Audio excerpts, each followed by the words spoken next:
नमस्ते, मैं शिवा, आप देख रहे हैं टैक्स न्यूज। दोस्तों, बिहार में अभी सीबीआई और ईडी का नेताओं के ऊपर खौफ नहीं चल रहा है। खौफ जिस व्यक्ति जिस नाम का चल रहा है उनका नाम है प्रशांत किशोर। अभी वो चुनाव लड़े भी नहीं है, उनकी पार्टी बिहार में चुनाव जीते भी नहीं है, लेकिन बड़े बड़े नेताओं का, जनसुराज का नाम सुनते ही, प्रशांत किशोर का नाम सुनते ही सिलेंडर हो जाता है, प्रणाम करने लगते हैं। अब इन्हीं को देख लीजिए, ये बिहार।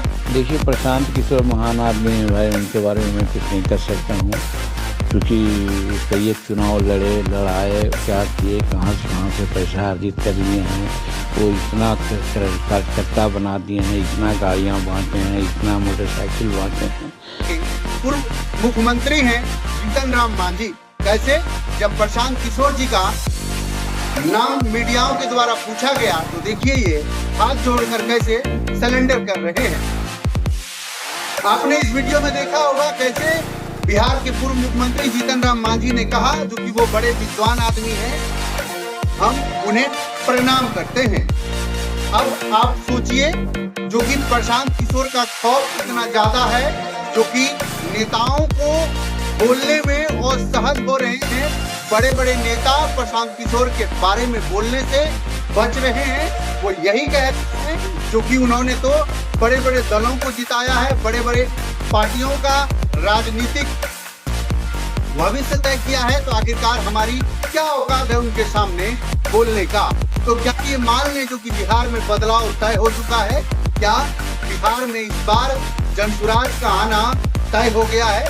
मैं इसलिए कह रहा हूँ क्योंकि जीतन राम मांझी ही नहीं, जीतन राम मांझी के जैसे बड़े बड़े नेता हैं, जिसके विरुद्ध में प्रशांत किशोर प्रमुख रूप से उनका विरोध कर रहे हैं, उनके संरचनाओं का, उनके घोटालों का पूरी खंडन कर रहे हैं, मीडिया के सामने डेट पर डेट फिक्स कर रहे हैं। लेकिन मजाल नहीं है वो नेताओं का जो प्रशांत किशोर के बारे में चूक कर जाएं।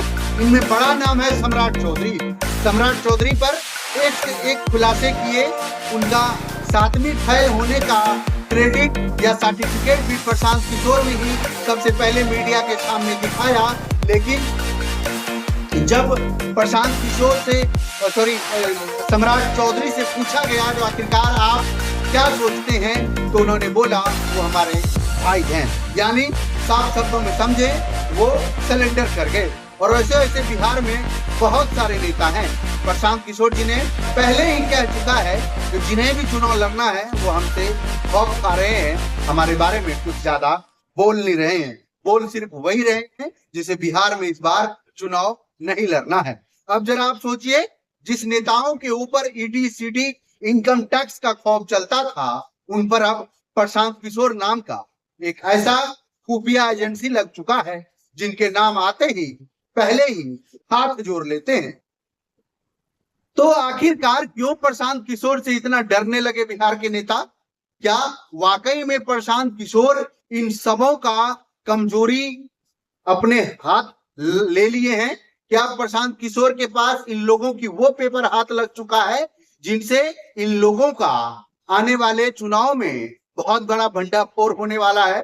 या फिर इन लोगों के बच्चों का जो भविष्य है वो प्रशांत किशोर बिल्कुल इस तरह ढाल में ढाल देंगे, जैसे कि ये लोग कभी भी राजनीतिक में अपने बच्चों का भविष्य को संभाल नहीं पाएंगे। वहीं पर आपको बताते चले, विपिन सर जो काफी मशहूर मैथ्स के टीचर रह चुके हैं, साथ ही साथ कम उम्र में एक बार में दलालों की जंग इस बिहार के क्षेत्रों में पहली बार में मुखिया का चुनाव जीतते हैं, और वो इंसान प्रशांत किशोर का तारीफ कर रहे हैं। विपिन यादव सर यही नहीं रुकते हैं, वो कहते हैं जो कि प्रशांत किशोर ही एक ऐसा नेता है जो खुले मंचों से ये कहते हुए नजर आते हैं, जो कि अगर मेरे पार्टी का कैंडिडेट गलत है, गलत उम्मीदवार का चयन हो गया है, तो आप उसे वोट मत करिए, आपके क्षेत्र का जो सबसे बढ़िया लीडर हो, अच्छा कैंडिडेट हो, उसे वोट करिए। विपिन सर फिर कहते हैं, क्या इस तरह के बयान देने का आज के डेट में किसी नेताओं को दम है? बिल्कुल भी नहीं है। अगर इस तरह के बयान और ताकतवर और अपने आप को हर बातों में बिल्कुल तर्कपूर्ण बात के साथ मीडियाओं के सामने रखने में कोई सक्षम है तो उनका नाम है प्रशांत किशोर। वो कहते हैं जो कि प्रशांत किशोर एक एक बात में सच्चाई झलक रहा है, इसीलिए इस बार बदलाव बहुत जरूरी है। ये मैं नहीं कह रहा हूं, ये कह रहे हैं विपिन यादव सर, जो बहुत बड़े मैथ्स का टीचर हैं, साथ ही साथ बिहार में दलालों का एक चुंगल में फंसा गांव को एक बार में युवा लड़का आता है और मुखिया का चुनाव जीत जाता है। वहां के दलालों को चुंगल से अपने गांव को बचाता है। दलाल जो डीलर होते हैं उनके चुंगल से अपने गांव को निजात दिलाते हैं और कहते हैं अगर तुम सही तरीके से काम नहीं करोगे तो फिर हमें दलाल मुखिया मत समझना, हम कार्रवाई पूरे तरीके से करेंगे।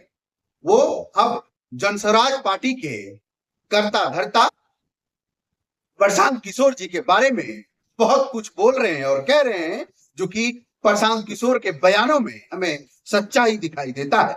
आपका क्या राय है कमेंट बॉक्स में जरूर बताइएगा। तब तक के लिए शुक्रिया।